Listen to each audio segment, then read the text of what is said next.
today's video. Ayan na nga. Mabuti na lang walang ulan. Pauwi na. Masyadong aligaga ang Monday. Lalagay mo muna yung pera. Narag kaming lahat. Daming trabaho. Sana bukas kumalma-kalma na, pero hindi pa rin sure. At yung mga ginawa ko is for double checking.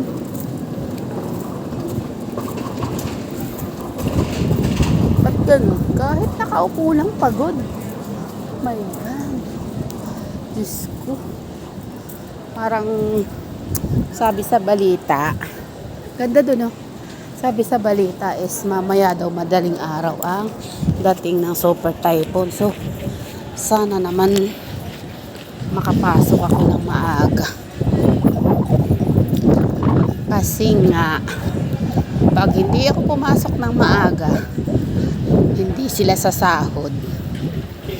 Bale, late ang sahod daw nila pag hindi ko na ayos ang mga DTR. So, ako magsasacrifice ngayon.